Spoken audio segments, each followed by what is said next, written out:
This is an unusual story that deeply impacted a university in South Korea, where an apparently simple classroom debate turned into an unforgettable event. It's not just about a verbal confrontation, but about courage, convictions, and the strength to defend what one believes is right. At one of Seoul's most prestigious institutions, discussions about life, existence, and faith are common, especially in the philosophy class taught by Dr. Chuck Peterson.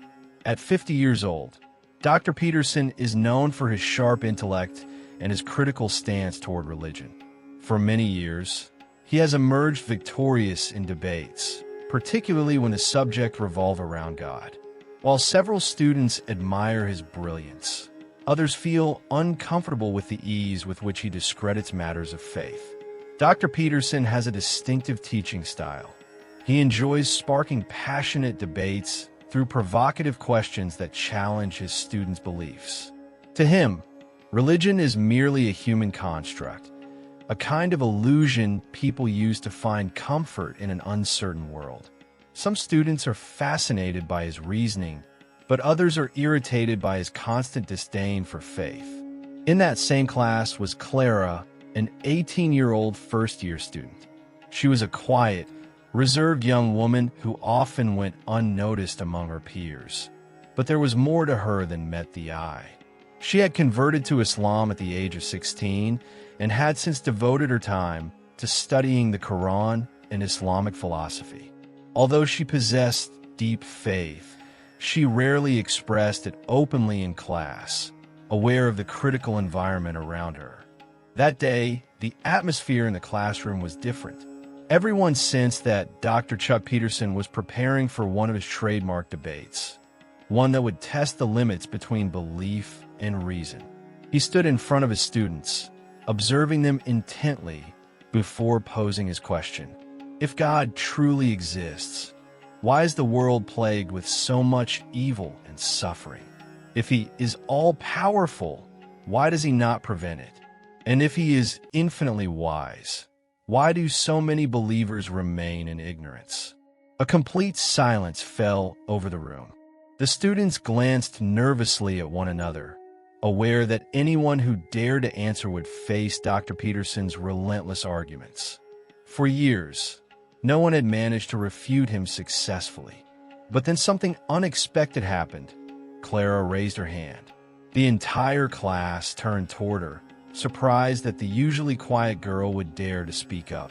Even Dr. Chuck Peterson looked intrigued, raising his eyebrows slightly. "Well, Clara," he said with a faint smile, "I'm curious to hear your answer." Clara took a deep breath, fully aware of the importance of the moment. She knew it wasn't just about answering a question, but about defending her belief. Her voice was calm, yet confident as she began. "Professor, before I answer your question, may I ask you something first?" The atmosphere grew tense, and the students leaned forward, curious to hear what she would say. Dr. Peterson, as confident as ever, crossed his arms and replied, "Of course, go ahead." Clara continued, "Do you believe that human beings have reason and the freedom to make their own decisions?" Dr. Peterson smiled with mild disdain, considering the question far too simple. "Of course. Human philosophy is based on the idea that we possess reason and free will to make our choices." Clara nodded thoughtfully. "Then, if someone decides to commit a crime, such as harming another person, should we hold the legal system responsible for their actions, or the individual who chose to act that way?" Without hesitation, Dr. Peterson replied, "The responsibility lies with the person. The legal system provides a framework, but it's up to each individual to decide whether to follow it or not." Clara's expression remained serene. "Then why, when evil and suffering appear in the world, do we point to God instead of holding accountable those who choose to do wrong?" The room fell into absolute silence. Her question, simple yet profound, echoed through the classroom. For the first time, Dr. Peterson seemed unsettled. His confident smile faded as he considered her words. The students looked at Clara in awe, realizing that sometimes the deepest truths emerge from the simplest questions. Dr. Peterson paused, his usual composure slightly shaken, but he managed a slight smile. "Interesting," he said, "though your argument is too basic. If God were truly omnipotent, why would he design a system that allows humans to commit criminal acts? First, gastric acid deficiency. As we age, stomach acid production decreases considerably. Without an adequate amount of acid, proteins cannot be properly broken down.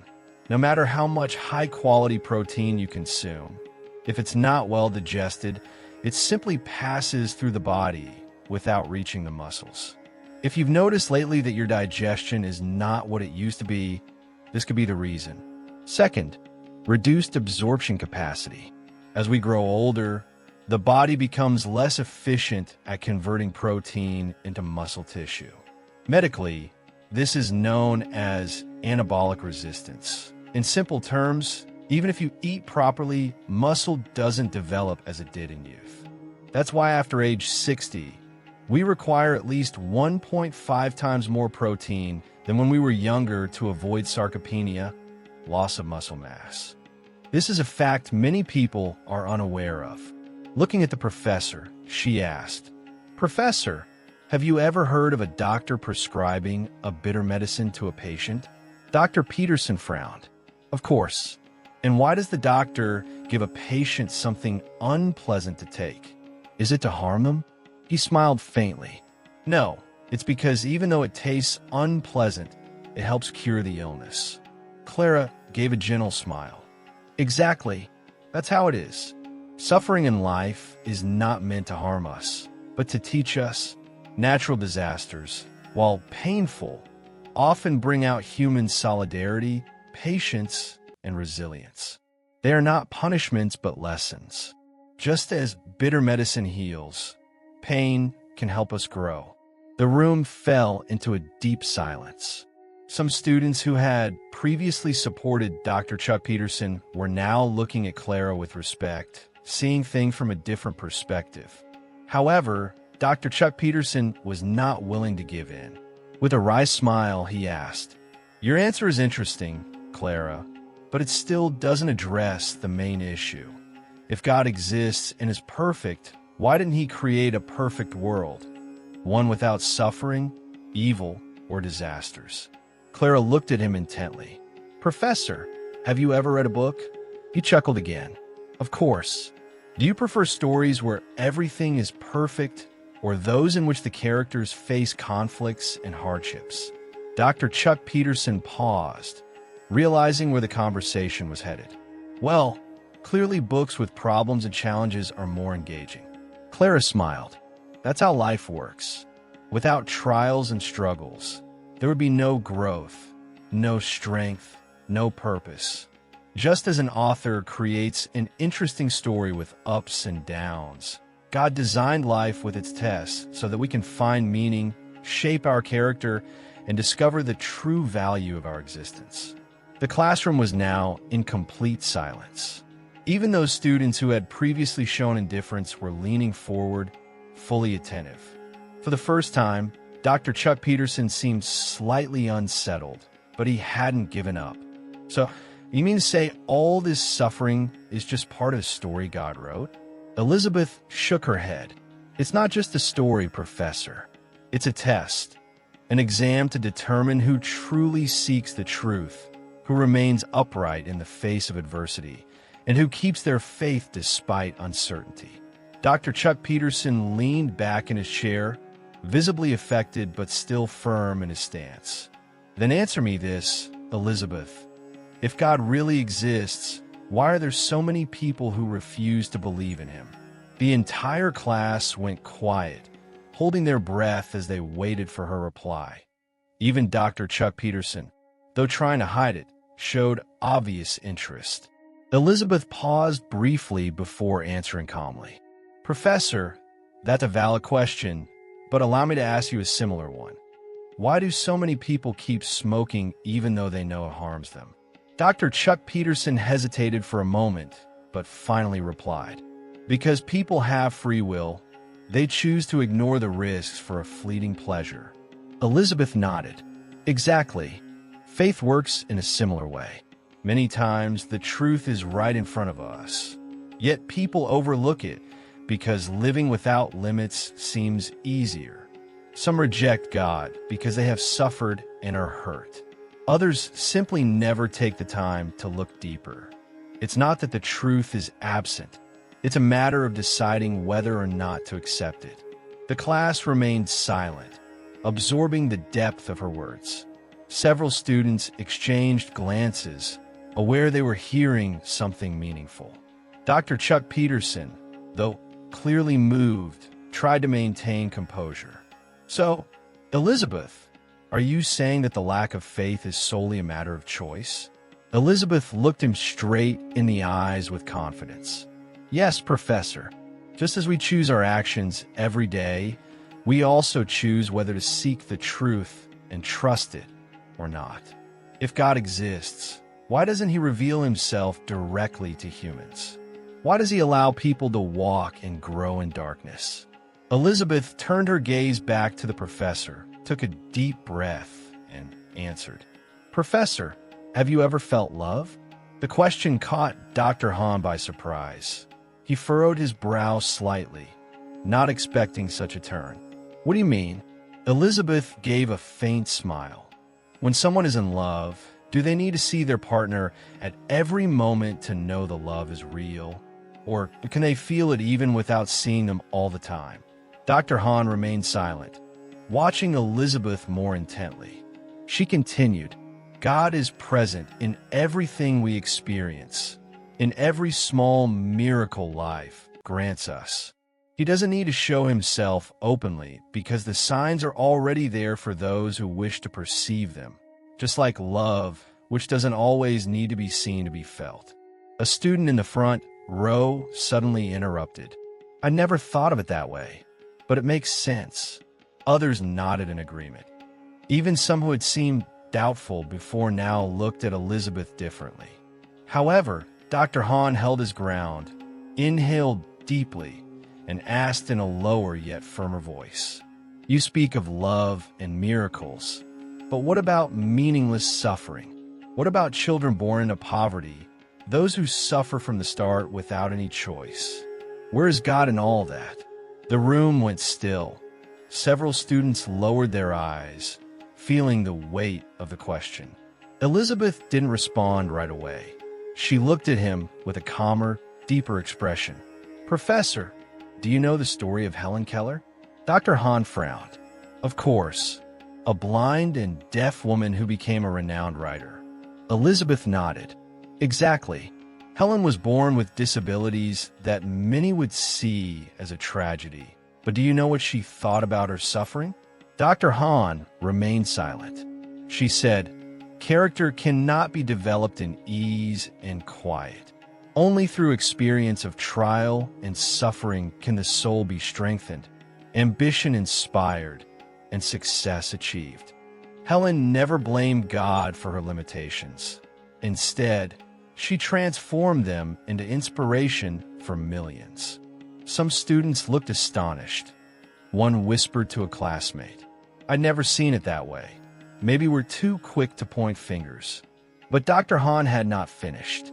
He fixed his gaze on Elizabeth with greater intensity. Not everyone possesses Helen Keller's strength. Many give up and fall into despair. Do you think that's also part of God's plan? Elizabeth took a deep breath.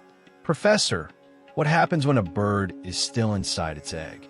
Dr. Hahn frowned, showing confusion. What do you mean? If someone tried to break the egg from the outside, what would happen to the bird? Dr. Hahn hesitated before answering. It's likely the bird wouldn't have the necessary strength. It wouldn't survive because it wouldn't have had the chance to develop its own ability. Elizabeth gave a faint smile. That's how human beings are. If life had no challenges or suffering, we wouldn't move forward. Each obstacle makes us stronger. And it's true, Not everyone can overcome difficulties easily, but that doesn't mean God doesn't exist. It's a call for us to use the mind, the heart, and the strength God has given us, not only for ourselves, but to support those in need. The classroom fell silent again. Many students remained thoughtful, absorbing Elizabeth's words. Even Dr. Hahn seemed affected, though he tried to hide it. For the first time, someone had truly challenged his way of thinking. Even so, the professor had one last question. He looked straight at Elizabeth, testing her faith. Then, Elizabeth, if God truly exists and is so just and full of love, why does he allow people like me to continue here? Elizabeth gave him a gentle smile, her eyes full of meaning. Professor, maybe it's because he's still giving you time to discover the truth. The class fell silent again, though this time the stillness was heavier. Hahn looked at Elizabeth, unable to respond. There was something in her words that touched him deeply. He turned toward the window, watching the raindrops strike the glass, mirroring his restless thoughts. You said God is giving me time to find the truth. He finally spoke in a calmer tone. But what if I spent my whole life searching and never found it? Elizabeth's smile grew deeper. Professor, maybe you've been searching like someone trying to find their glasses when they're already resting on their head. Perhaps you've been so focused on finding extraordinary proof that you've overlooked the signs right in front of you. Dr. Hahn remained silent, her words lingering in the air as the rain continued to fall slowly, washing away the barriers he had built inside himself. Elizabeth continued in a soft voice. Professor, you always look for answers through logic and reasoning, but what about the heart? Doesn't the heart have its own way of perceiving things? Aspects that can't be explained by numbers or theories. The room remained still. Several students lowered their gaze, moved by Elizabeth's words. They were no longer listening just for the exchange of ideas, but reflecting on something far deeper. Dr. Hahn took a deep breath. For the first time, he felt truly cornered. Not because he had lost the debate, but because what Elizabeth had said touched a part of him he had buried long ago, a void that had quietly accompanied him for years. His mind drifted back to childhood.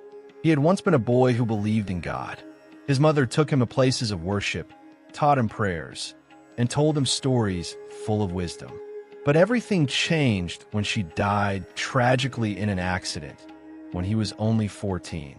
If God truly existed, he thought with sadness, why would he have taken away the only person he loved most? From that moment on, his faith collapsed. For Dr. Hahn, religion was nothing more than a refuge for those too afraid to face the harsh realities of life.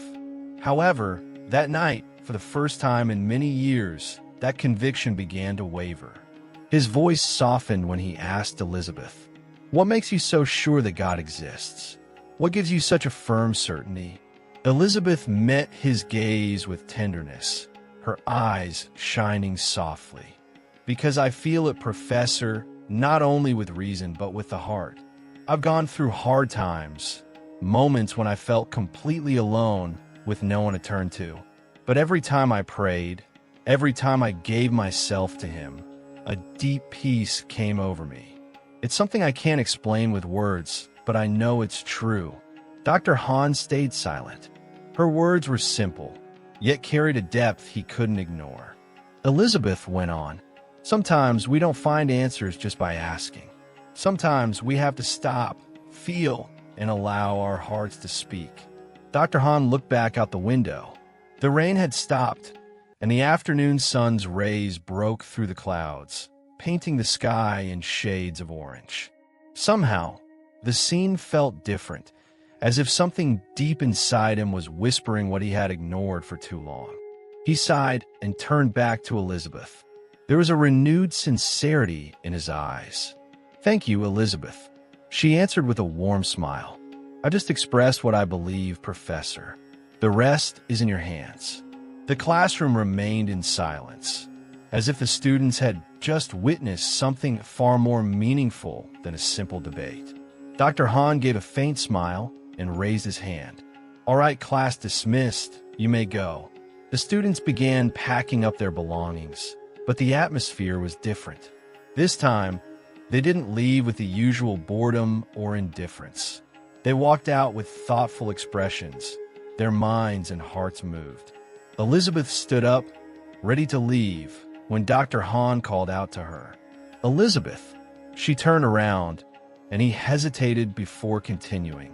"I'm not sure if I can believe it yet, but I'll try to adopt a different perspective." Elizabeth's smile widened. "That's already more than enough, Professor." As she left the classroom, Dr. Han remained seated, gazing at the sky. He felt that something inside him had shifted, a small but significant crack in the walls he had built around his heart.